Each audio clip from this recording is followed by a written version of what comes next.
Halo Milan, selamat datang di channel Planet Milan. Buat kamu pendukung setia AC Milan, pastikan untuk tekan tombol subscribe-nya. Jangan lupa juga untuk nyalakan lonceng notifikasinya agar kamu selalu mendapatkan kabar terbaru seputar AC Milan dari channel kami. Forza Milan.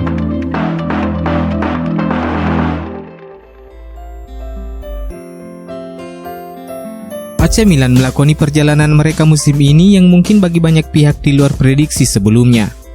Target klub yang mengincar posisi 4 besar demi meraih 1 tiket Liga Champions musim depan masih tetap terjaga hingga saat ini. Dan bahkan bisa dibilang di luar ekspektasi karena pasukan Stefano Pioli justru bergerak ke level yang lebih tinggi, menjadi penantang serius meraih Scudetto musim ini. Sebelum pertandingan melawan Crotone, Milan telah menjalani 20 pertandingan dengan mengemas 46 poin. I Rossoneri sempat merajai daftar klasmen Liga Italia sebelum digusur Nerazzurri yang mengemas 47 poin namun melakoni pertandingan lebih banyak. Perjalanan Milan dalam 20 laga tersebut tak bisa dipungkiri memang tergolong impresif, seperti data yang disajikan oleh Opta berikut ini. Dalam catatan mereka, Milan telah mencatatkan rata-rata 2,3 poin per laga dari 20 pertandingan.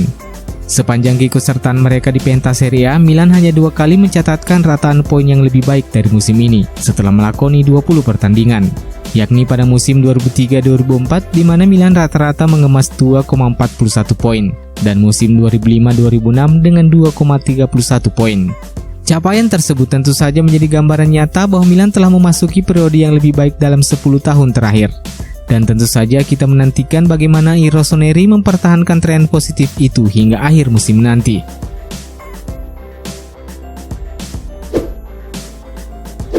Penantian penggemar AC Milan untuk kembali melihat Ismail Bennacer kembali memulai laga sejak menit awal akhirnya tertunda. Pemain asal Aljazair itu tak dimasukkan Pioli ke dalam daftar skuad melawan Crotone. Keputusan Pioli tak memasukkan Bennacer ke dalam skuadnya cukup menyita perhatian di kalangan Milanisti. Namun menurut kabar yang dilansir dari Milan News, pencoretan Bennacer bukan tanpa sebab, melainkan karena alasan kesehatan.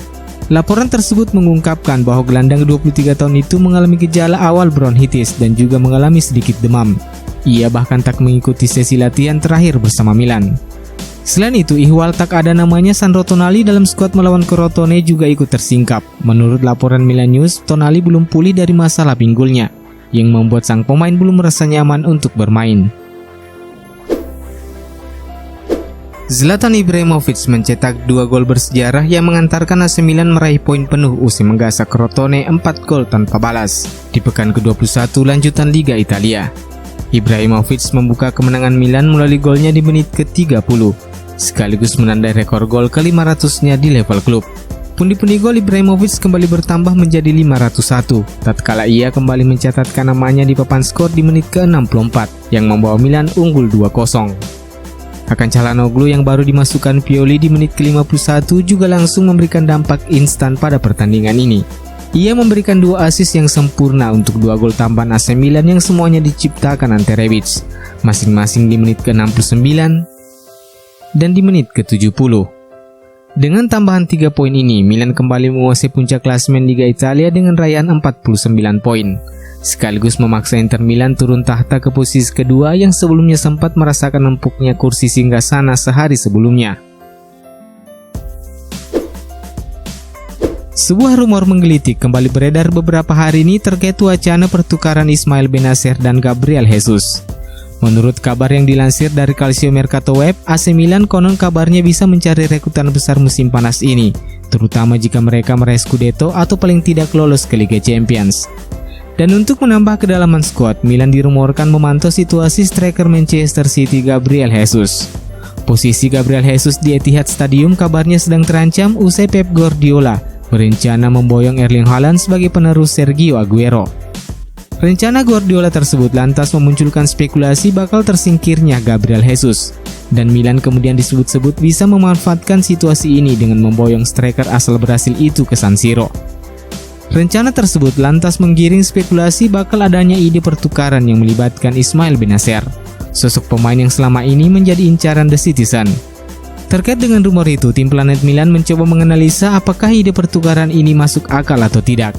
Dan kesimpulan kami menukar Ismail Bennacer dan Gabriel Jesus layaknya membeli kucing dalam karung. Plus Milan juga berpotensi menyetorkan setumpuk uang untuk mewujudkan gagasan tersebut. Sekali lagi, ini adalah opini kami. Anda bisa setuju dan bisa juga tidak. Di pasaran, Ismail Bennacer memiliki klausul rilis di angka 50 juta euro. Sementara Gabriel Jesus dibanderol Manchester City dengan harga yang mencapai 70 juta euro. Artinya Milan harus nombok maksimal 20 juta euro plus menyerahkan Ismail Bennacer demi menggait Jesus. Dari sini saja bisa diasumsikan Paolo Maldini dan Ricky Massara yang selama ini memimpin pergerakan Milan di bursa transfer akan berpikir berkali-kali menempuh jalan tersebut. Selain alasan itu, ada faktor lain yang kami yakini juga dipikirkan oleh tim transfer AC Milan. Faktor tersebut terkait dengan sepak terjang kedua pemain. Gabriel Jesus punya tabungan 75 gol plus 31 assist dari 172 penampilannya bersama Manchester City. Catatan yang cukup mentereng memang, tapi itu tidak lantas menjadi jaminan Jesus otomatis moncer bersama Milan. Sudah banyak striker-striker house goal yang mampir ke San Siro, tapi malah mandul tatkala berseragam AC Milan. Luis Adriano hingga Gonzalo Higuain bisa menjadi buktinya. Di lain sisi, Ismail Bennacer sejauh ini sudah menjadi bagian penting yang tidak terpisahkan dari periode positif yang ditunjukkan Milan akhir-akhir ini. Perannya bersama Frank Kessie di lini tengah seolah tak tergantikan. Duetnya bersama pemain Pantai Gading tersebut menjadi duet terbaik di Liga Italia saat ini.